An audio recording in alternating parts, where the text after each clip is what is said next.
안녕하세요. 오늘은 야생의 사고 제8장 되찾은 시간에 대해서 살펴보겠습니다. 체계, 즉 시스템이죠. 그 체계를 총괄적으로 바라볼 때 먼저 눈에 띄는 것은 절차와 방법을 이어주는 관계의 체계성입니다. 거기에서 이 체계의 양면성을 곧 알 수가 있습니다. 그 한쪽은 내적 통일성의 면이며 다른 쪽은 실제로 무한한 확장 능력의 측면입니다. 구조는 어느 경우에나 하나의 축으로 뒷받침되고 있습니다. 그 축은 보편성과 특수성을, 추상과 구체를 서로 연결해 주지만 분류하고자 하는 속성은 어느 쪽 방향을 택해도 언제나 그 극한까지 갈 수 있는 가능성을 갖고 있습니다. 이 극한은 모든 분류가 이분법적 대비를 통해서 이루어진다는 암암리의 공리에 의해 정해집니다. 대립을 만들 수 없을 때까지 인간은 분류하기를 그치지 않습니다. 그러므로 이 작업은 본질적으로 좌절을 모릅니다. 그 내적 동력은 분류가 어느 방향으로 진행되든 간에 그 축을 따라 진전하면서 따라 감소합니다. 분류가 정죄하는 것은 동물이나 사물의 경험적 속성에 따른 뜻하지 않은 장애가 생겨서도 아니며 분류 기능이 마비되어 저절로 멈추는 법도 없습니다. 갈 곳까지 간 연후 임무를 완전히 수행했기 때문에 정죄하는 것입니다. 분류하는 의도가 위쪽을 향할 때, 즉 보편성과 추상성이 극대화될 때는 다양성이라는 것은 분류 도식을 적용하는 데 있어서 장애 요소가 되지 않습니다. 현실 세계는 도식의 작용에 의해서 서서히 순화되어 가며 그 극한에 이르러서는 단순한 이항 대립의 형태로 남습니다. 분류가 아래 방향으로 진행될 때에도 이 방법은 외적인 한계가 없습니다. 자연종의 질적 다양성도 한 질서의 상징적 재료로서 훌륭히 취급되고 있으며 구체성, 특수성, 개별성의 전진은 인명호칭이라는 장애물에 의해서도 중단되지 않습니다. 고유명까지도 분류항으로 사용될 수 있습니다.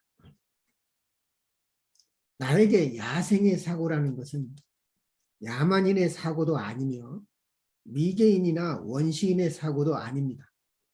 효율을 높이기 위해 세련화되었다든가 길들여진 사고와는 다른 길들여지지 않은 상태의 사고입니다.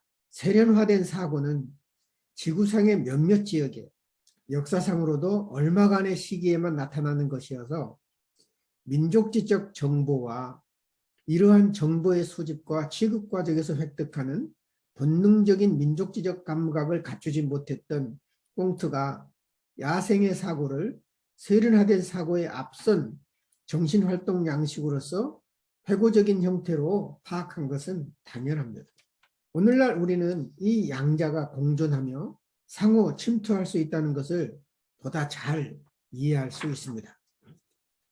내가 야생의 사고라고 부르고 꽁트가 자발적 사고라고 부르는 그것의 특이성은 그것 자체가 갖는 목적의 광대함에 있습니다. 이 사고는 분석적이면서 동시에 종합적이고자 하며 또 양방향의 극한까지 진행되는 것을 목표로 하고 동시에 그 양극간의 조정 능력을 보유하려고 합니다. 야생의 사고에 기초한 신화에 나타난 모든 역사는 현재에 대해서 이접적이면서 동시에 연접적이기도 한 패러독스를 가지고 있습니다. 이접적이라고 하는 것은 최초의 조상이 현대의 인간과는 다른 속성을 지녔기 때문입니다. 즉 그들은 창조자인 반면 현대의 인간은 모방자입니다. 연접적이라고 하는 것은 조상의 출현 이래 사건의 재발에도 주기적으로 특수성이 늘 존재하기 때문입니다. 남은 과제는 야생의 사고가 이 이중의 모순을 성공적으로 극복할 뿐 아니라 통시성을 다소 극복하여 공시성과의 협력을 통해 양자 사이에 새로운 알력을 사전에 방지하면서 통일된 체계를 위한 재료를 어떻게 끌어내는가를 설명하는 일입니다.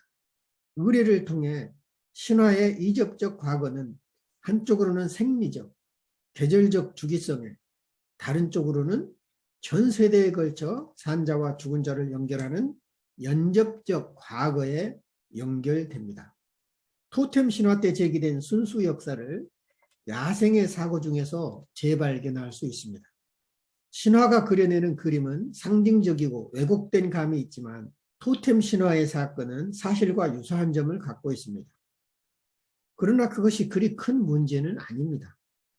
왜냐하면 역사적 사건들은 대다수 역사가의 선택과 범주화로 인한 결과이기 때문입니다.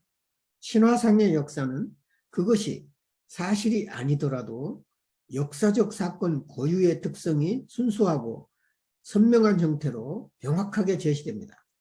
역사적 사건의 고유성은 첫째로 그 유연성에 있습니다. 예를 들면 선조가 어떠한 장소에 출연하며 여기 혹은 저기서 이러이러한 사적을 행했다는 등의 내용이 그것입니다. 둘째로 역사적 사실은 강하고 또 다양한 감동을 불러일으키는 판기력을 갖습니다. 신화는 미미한 사건을 마치 큰 사건인 것처럼 이야기하며 특정 장소를 감상적으로 다루는 등 역사로 치면 마치 야사라고 할 수 있는 것들입니다. 이러한 사회들은 대개 그 해석을 위해서 수학적 노력을 요하는 사회조직이나 혼인 규칙을 만들고 철학자까지도 깜짝 놀라게 하는 우주론을 가지고 있음에도 불구하고 그들에게는 고도의 사색과 역사사에 아무런 단절이 없습니다. 이때 역사란 고급의 역사가 아니라 야사적 역사를 말합니다. 수고했습니다.